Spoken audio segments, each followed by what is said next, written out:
Dear students, আজকে আমরা পড়বো আর্কিমিডিসের সূত্র। আর্কিমিডিসের সূত্র পড়তে গেলে তোমাকে আগে প্লবতা সম্পর্কে ধারণা থাকা দরকার। তোমার আগে প্লবতা ধারণা যদি না থাকে, আর্কিমিডিসের সূত্র তুমি ইজিলি ধরতে পারবে। তো প্লবতা যদি তোমরা দেখে না থাকো, আমি আই বাটনে গিয়ে লিংক দিচ্ছি, তুমি ওখানে গিয়ে ক্লিক করে দেখে নিতে পারো।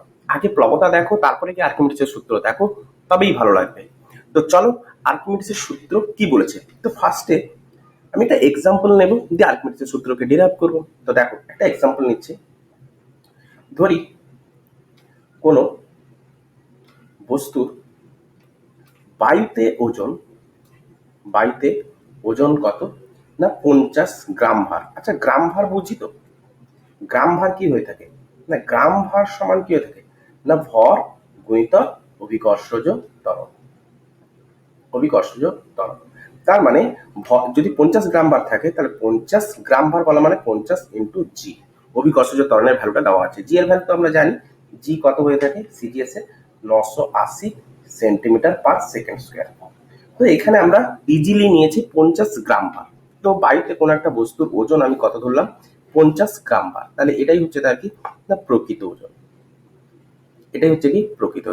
তো মানলাম এই একটা বস্তু, এই বস্তুটার ওয়েট হচ্ছে 50 গ্রাম ভার। আচ্ছা, তো এবারে আমি কি করলাম, একটা বিকার নিয়েছি, ওই বিকারের নিচে একটা আমি পাত্র নিয়েছি, বিকারে আমি কি করেছি তরল দ্বারা পূর্ণ করে দিচ্ছি। এবারে এই বস্তুটার সাথে একটা স্প্রিং তোলা যন্ত্র লাগিয়েছি, যে ধীরে ধীরে ধীরে ধীরে আমি বস্তুটাকে তরলের মধ্যে নিমজ্জিত করব। তাহলে বস্তুটাকে নিমজ্জিত করছি, স্প্রিং তোলা যন্ত্র লাগানো আছে, একটা সরু একটা স্ট্রিং দ্বারা আমি বস্তুটাকে বেঁধেছি, দিয়ে এইখানটায় কি করেছি স্প্রিং তোলা যন্ত্র রয়েছে। সুতোটার আয়তন নেগলেজেবল। এটা হচ্ছে কি সুতো, তো আমরা অ্যাসিউম করে নেব কি আমি ধরবো সুতোর আয়তন নগণ্য। সুতোটা খুবই সরু, আমরা দেখেছি নাইলনের বা টেফলনের যে সুতোগুলো হয়ে থাকে সেগুলো খুবই শক্তপোক্ত হয়ে থাকে এবং জল দ্বারা শোষিতও হয় না, জল তারা শোষণ করে না। তো ওইরকম একটা সুতো আমি উপর থেকে কি করেছি আংটা দিয়ে হাতে ধরেছি, এটা আমাদের হাত। তো এটা রয়েছে কি স্প্রিং তোলা যন্ত্রে আমরা একটা রিডিং দেখবো। এটা হচ্ছে আমাদের কি স্প্রিং তোলা যন্ত্র। ওকে, তো আমরা একটা রিডিং দেখলাম। তো বস্তুটার বায়ুতে ওয়েট কত ছিল না, বস্তুটার বায়ুতে ওয়েট ছিল 50 গ্রাম ভার। আচ্ছা, বস্তুটাকে যখন ধীরে ধীরে আমি ওই তরলের মধ্যে নিমজ্জিত করলাম, তখন আমি দেখলাম ওই বস্তুটার ওয়েট কত দেখাচ্ছে না 40 দেখাচ্ছে, মানে 40 গ্রাম ভার দেখাচ্ছে। কত দেখাচ্ছে 40 গ্রাম ভার। কেন এরকম হলো, তাহলে এইটাই আমরা এখন দেখতে পাচ্ছি। মানে কি, এটাই হচ্ছে তার আপাত ওজন। আরো দেখো, বস্তুটা কি করবে না, বস্তুর একটা নিজস্ব আয়তন রয়েছে। তাহলে বস্তুর যেহেতু আয়তন রয়েছে, তাহলে তরলে যদি আমি নিমজ্জিত করি, বস্তুও তার সম আয়তনের তরল কি করবে উপচেও দেবে। তাহলে ওই তরল কোথায় এসে জমবে না ওই তরল পাত্রে এসে জমবে। তাহলে বস্তুর আয়তন ইকুয়ালস টু অপসারিত তরলের আয়তন। আচ্ছা, এবারে দেখো, আমি তো 50 গ্রাম ভারের বস্তু নিয়েছিলাম, তো এখন 40 গ্রাম ভার দেখছি, বাকি 10 গ্রাম ভার কোথায় গেল। তাহলে বাকি 10 গ্রাম ভার নিচের দিকে তো ফোর্স অ্যাপ্লাই করছিল, কিন্তু বাকি 10 গ্রাম ভার নিচের দিকে তো ফোর্স অ্যাপ্লাই করছিল, তো ইকুয়ালি অপোজিট ডিরেকশনে 10 গ্রাম ভার এই বস্তুটার উপরে অ্যাপ্লাই হয়েছে। তো সেম পরিমাণ অপোজিট ডিরেকশনে সেম ফোর্স অ্যাপ্লাই হওয়ার জন্য সেই পরিমাণ ওয়েট কি হয়েছে প্রশমিত হয়ে গেছে। তো বাকিটা প্রশমিত করতে পারেনি, বস্তুটার ওয়েট দেখিয়ে দিয়েছে। ক্লিয়ার? তাহলে আমরা কি দেখলাম, তাহলে এই যে ওয়েটটা প্রশমিত করেছে কে করলো না, এই ওয়েটটার নিচ থেকে কে প্রযুক্ত হয় প্লবতা বল। তাহলে ওই প্লবতা বল বস্তুর আপাত ওজনের হ্রাস, প্লবতা বল সমান বস্তুর আপাত ওজনের হ্রাস। তাহলে বস্তুর আপাত ওজনের হ্রাস কত হয়েছে না 10 গ্রাম ভার। কি করে না 50 গ্রাম ভার মাইনাস 40 গ্রাম ভার সমান 10 গ্রাম ভার। তার মানে ডেফিনেটলি এই বস্তুর যে 10 গ্রাম ভারটা ওয়েটটা যে নিচের দিকে ক্রিয়া করছিল, তো নিচ থেকেও প্লবতা বল কি হয়ে থাকে, ঊর্ধ্বাভিমুখী ঘাত বল, তাই না? তো প্লবতা বলও সিমিলারলি নিচ থেকে সেম পরিমাণ ফোর্স দিয়ে ওই 10 গ্রাম ভারকে অপোজ করেছে, বাকিটা করতে পারেনি। যেটুকু করতে পারেনি সেটুকু স্প্রিং তোলা যন্ত্রের রিডিং দেখতে পেয়েছি, এটুকুই হচ্ছে খাস। তো প্লবতা বলও কত হবে, 10 গ্রাম ভার। ক্লিয়ার হয়েছে? তাহলে অতএব আমরা একটা হেডলাইন লিখতে পারি, কি লিখতে পারি? তাহলে প্লবতা সমান কি দেখলাম না, প্লবতা সমান অপসারিত আমরা আগের দিন দেখে এসেছি, প্লবতা সমান অপসারিত তরলের আয়তন সমান তরলের ঘনত্ব গুণিতক অভিকর্ষজ ত্বরণ। তাহলে অপসারিত তরলের আয়তন গুণিতক ঘনত্ব সমান কি হয়ে থাকে না, অপসারিত তরলের ভর, অপসারিত তরলের ভর গুণিতক জি, মানে অপসারিত তরলের ওজন পাবো। জি দ্বারা গুণ করলে আমরা কি পাই, ওজন পাই। তাহলে তাহলে যে পরিমাণ তরলটা অপসারিত হলো, অপসারিত তরলের ওজন। তাহলে প্লবতা সমান কি পেলাম, অপসারিত তরলের ওজন। তাহলে প্লবতা কত, 10 গ্রাম ভার, অপসারিত তরলের ওজন কত হবে, 10 গ্রাম ভার। ক্লিয়ার হয়েছে? বোঝা গেছে? তো সিস্টেমটা বোঝা গেল। তাহলে প্লবতা বল কার সাথে সমান হলো, প্লবতা বল অপসারিত তরলের ওজনের সাথে সমান হলো। প্লবতা বল কার সাথে সমান হলো, অপসারিত তরলের ওজনের সাথে সমান হলো। তাহলে আর্কিমিডিসের সূত্র আমরা ইজিলি এবারে বলতে পারি যে বস্তুটা সম্পূর্ণ নিমজ্জিত হোক আর নাই হোক, অপসারিত তো তরল হবেই না। বস্তু যদি নিমজ্জিত না হয় তাহলে কিন্তু আর্কিমিডিসের সূত্র প্রযোজ্য নয়। তো আমরা বলবো যে আর্কিমিডিসের সূত্র কোথায় প্রযোজ্য, কোথায় প্রযোজ্য নয়। তো আমরা আগে দেখে নিই সূত্রটা কি ছিল। সূত্রটা বলেছিল কি, এটা একদম জলের মতো করে নিতে হবে, পরীক্ষায় 2 মার্কের এসে থাকে। তো সূত্রটা কি ছিল না, স্থির তরল আমরা বুঝতেই পারছি একটা বিকারে তরল নিয়েছি, প্রবাহী তরল এটা ডেফিনেটলি নয়, স্থির তরল। তো স্থির তরল বা গ্যাসীয় পদার্থে, গ্যাসীয় পদার্থে ডোবালে হবে, কিন্তু তরলে ডোবালে সব থেকে ভালো ফিল আসে। পদার্থে কোনো, তো গ্যাসীয় পদার্থ বলতে কোনটা, বায়ু বাদে অন্য কোনো গ্যাস নিতে হবে। হ্যাঁ, বায়ু বাদে অন্য কোনো গ্যাস, কোনো বস্তুকে আংশিক বা সম্পূর্ণ, কিছুটা হতে পারে অথবা পুরোপুরি আমি নিমজ্জিত করতে পারি। আমি পুরোপুরি নিমজ্জিত করেছি। সম্পূর্ণ নিমজ্জিত করা মানে ডোবানো। নিমজ্জিত করলে বস্তুটির কিছু পরিমাণ আপাত ওজন হ্রাস ঘটে। বস্তুটার কিছু পরিমাণ আপাত ওজনের হ্রাস ঘটেছে। কতটুকু ঘটেছে, 10 গ্রাম ভার। ক্লিয়ার? আপাত ওজনের হ্রাস ঘটে, যা ওই বস্তু দ্বারা অপসারিত তরল বা গ্যাসীয় পদার্থের ওজনের সমান। যেটা কার সাথে সমান হয়েছে, অপসারিত তরলের ওজনের সাথে সমান হয়েছে। ফিল পাওয়া গেছে? দেখো, যে পরিমাণ বস্তুটার আপাত ওজনের হ্রাস ঘটেছিল সেটাই কি হয়েছে, অপসারিত তরলের ওজনের সাথে সমান হয়েছে। কারণ প্লবতা বল সমান অপসারিত তরলের ওজন, তাহলে প্লবতা ইকুয়ালস টু আমরা এটা বলতে পারি। ক্লিয়ার হচ্ছে? বোঝা গেছে? তাহলে এটাই ছিল সূত্র। তাহলে এখান থেকে একটা রিয়েল মিনিং আমি একটা পেতে পারি। তো আমরা একটা কোটেশন হিসেবে লিখে নিতে পারি কি না, অপসারিত তরলের ওজন সমান বস্তুর আপাত ওজন। যেটাই অপসারিত তরলের ওজন সেটাই হচ্ছে কি, বস্তুর আপাত ওজনের হ্রাস। বস্তুর আপাত ওজনের হ্রাস। এটাই আবার কার সাথে সমান, না বস্তুর প্রকৃত ওজন কত ছিল, 50 গ্রাম ভার, আর আপাত ওজন আমরা লিখেছি কত, 40 গ্রাম ভার। তাহলে প্রকৃত থেকে আপাত বিয়োগ করলে আমরা যেটা পাবো সেটাই হচ্ছে প্লবতা বল। তার মানে আমি লিখতে পারি কি না, প্রকৃত ওজন বিযুক্ত বস্তুর আপাত ওজন, প্রকৃত ওজন বিযুক্ত আপাত ওজন। আচ্ছা, তো এই বস্তুর আপাত ওজনের হ্রাস মানে অপসারিত তরলের ওজন আবার কার সাথে সমান, প্লবতা বল। একদম পুরো একদম সেট। এটা একটা ইকুয়েশন তুমি একটা ধরতে পারো যে অপসারিত তরলের ওজন এর সাথে সমান, অপসারিত তরলের ওজন এর সাথে সমান, অপসারিত তরলের ওজন প্লবতার সাথে সমান। ক্লিয়ার হয়েছে? বোঝা গেছে? তো একটা উদাহরণের সাথে বোঝা গেছে। বুঝতে যদি না পারো পুনরায় এটাকে রিপিট করে দেখো, ডেফিনেটলি তোমরা এটা বুঝতে পারবে। তো আর্কিমিডিসের সূত্র কোথায় প্রযোজ্য আর কোথায় প্রযোজ্য নয়? তো প্রযোজ্য কোথায়? প্রযোজ্য প্রযোজ্য কোথায় আর প্রযোজ্য নয় কোথায়? তো প্রযোজ্য নয়টা দেখে নিই, দিলেই আমরা বুঝতে পেরে যাব আর বাদ বাকি কোথায় প্রযোজ্য, বাকিটা জায়গায় প্রযোজ্য।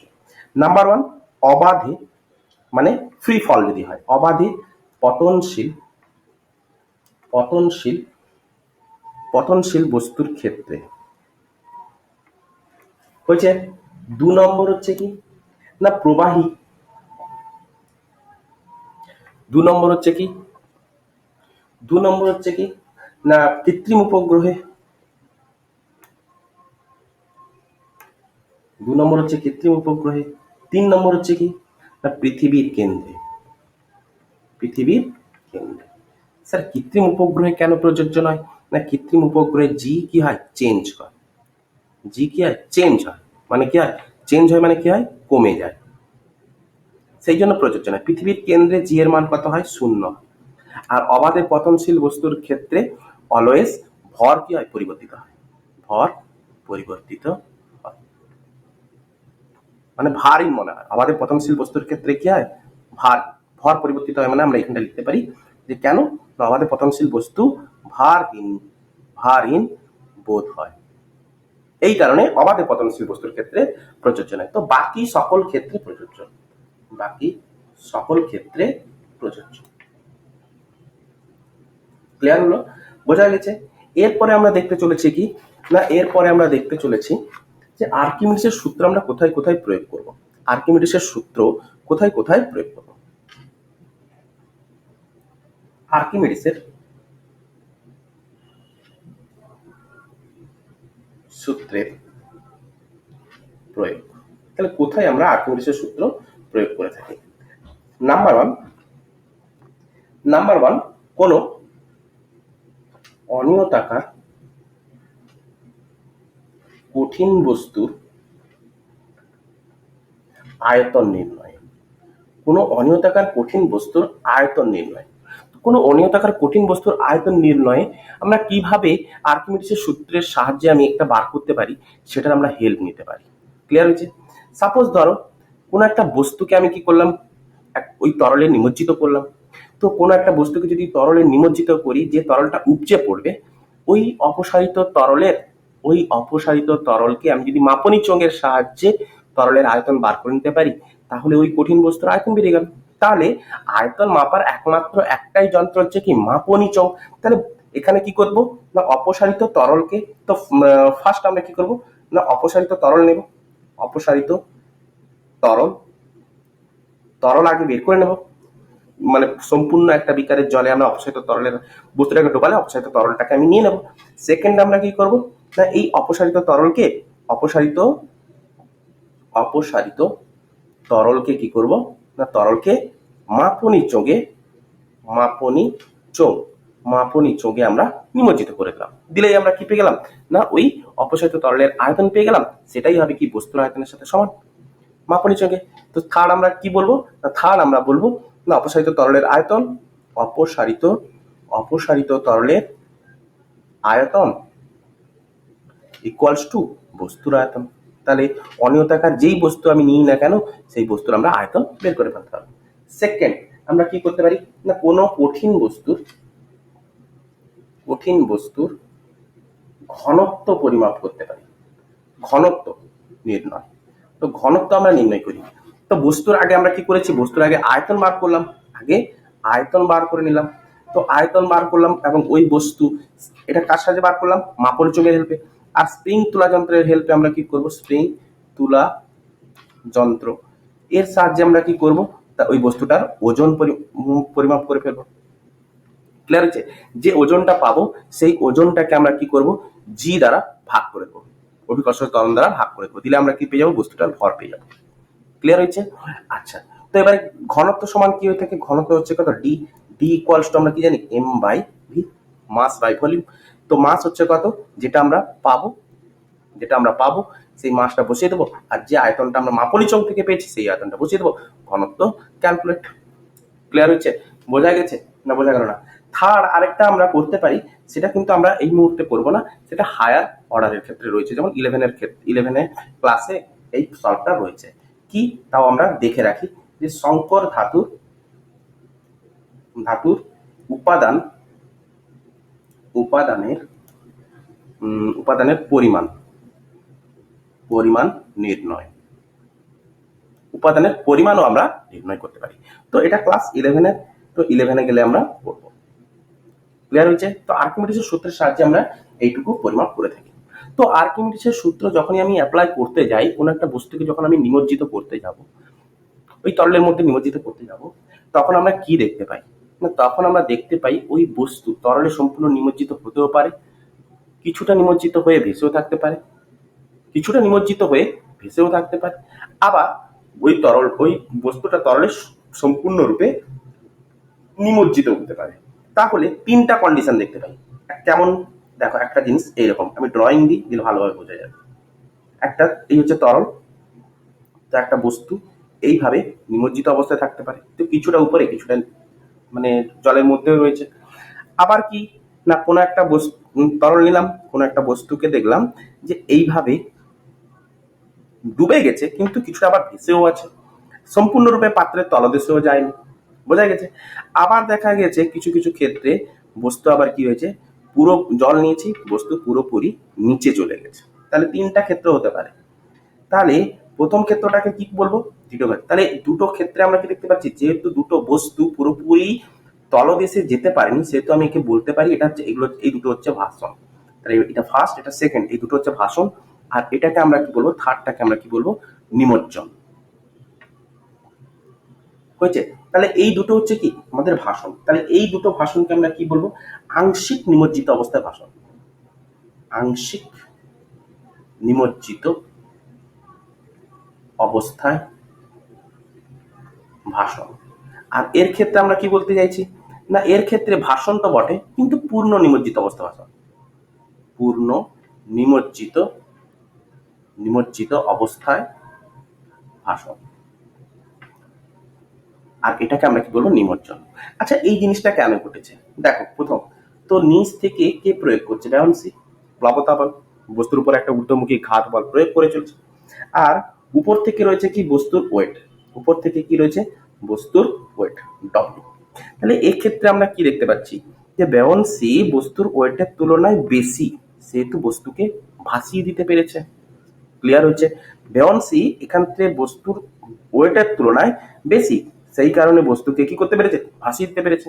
আর এক্ষেত্রে কি দেখতে পেয়েছি না, উপর থেকে এদিকে কি ক্রিয়া করছে, নিচের দিকে ক্রিয়া করছে তার ওয়েট, আর নিচ থেকে উপরের দিকে কি ক্রিয়া করছে না, ব্যবনশী। তো এক্ষেত্রে আমরা কি দেখতে পাচ্ছি না, বস্তুটা পুরোপুরি রূপে নিমজ্জিত অবস্থায় ভাসন হয়েছে, পুরোপুরি নিমজ্জিত হয়ে গেছে কিন্তু ভাসন হচ্ছে। তাহলে এক্ষেত্রে আমরা কি বলবো না, এক্ষেত্রে ব্যবনশী ওয়েটের সাথে সমান। বি হচ্ছে কি ব্যবনশী, ডব্লিউ হচ্ছে কি ওয়েট, বি হচ্ছে কি প্লবতা, ব্যবনশী মানে হচ্ছে প্লবতা, আর ডব্লিউ হচ্ছে কি বস্তুর ওজন। ক্লিয়ার হচ্ছে? ডব্লিউ হচ্ছে বস্তুর ওজন। আর এটা হচ্ছে কি না, এক্ষেত্রে নিচের দিকে কি ক্রিয়া করছে, ওয়েট, আর এখানেও নিচ থেকে ক্রিয়া করছে, ব্যবনশী ক্রিয়া করছে। এক্ষেত্রেও নিচ থেকে ব্যবনশী ক্রিয়া করছে, কিন্তু ব্যবনশী ওয়েটের তুলনায় অনেক ছোট হয়ে গেছে। তো ব্যবনশী আমরা কি দেখতে পাচ্ছি, ব্যবনশীর তুলনায় ওয়েট অনেক বেশি, সে কারণে বস্তুটা পুরোপুরি নিমজ্জিত হয়ে গেছে। ক্লিয়ার হয়েছে? পুরোপুরি নিমজ্জিত হয়ে। তাহলে এদের ক্ষেত্রে উদাহরণ আমরা কি দেখবো, এদের ক্ষেত্রে আমরা বলতে পারি এটা একটা বরফের উদাহরণ। বরফ দেখতে পাই আমরা জলের মধ্যে কিছুটা নিমজ্জিত অবস্থায় ভাসতে থাকে। আচ্ছা, আর এদের ক্ষেত্রে আমরা কি দেখবো, এদের ক্ষেত্রে ধরো ভেজা কাঠ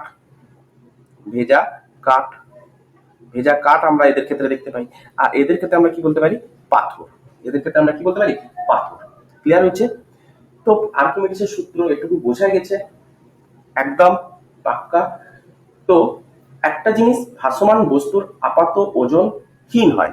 আমরা বলেছিলাম যে কি কি বিষয়ের উপর নির্ভরশীল অবাধে পতনশীল বস্তুর ক্ষেত্রে, সেক্ষেত্রে আমরা আরেকটা কন্ডিশন ছেড়ে গেছিলাম, যেটা এটা পড়ানোর পরে আমি বলবো, যেটা হচ্ছে কি না, অবাধে পতনশীল বস্তুর ক্ষেত্রে একটা ছিল, সেকেন্ড কি ছিল না, কৃত্রিম উপগ্রহ ছিল, থার্ড কি ছিল, বস্তুর পৃথিবীর কেন্দ্রে ছিল, এই সকল ক্ষেত্রে আর্কিমিডিসের সূত্র যেমন করে প্রযোজ্য ছিল না, তো আরেকটা কন্ডিশনের উপরেও আর্কিমিডিসের সূত্র প্রযোজ্য হয় না। কখন না, বস্তু যখন পুরোপুরি ভেসে উঠবে, একটা তরলে বস্তু যখন পুরোপুরি ভেসে উঠবে, তাহলে তখন তুমি বলো এর অপসারিত তরল আমরা পাবো।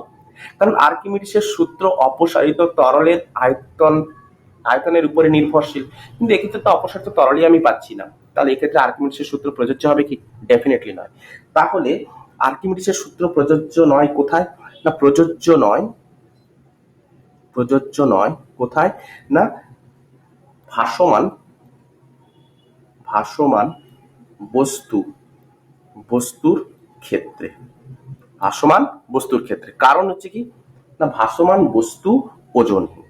ভাসমান বস্তু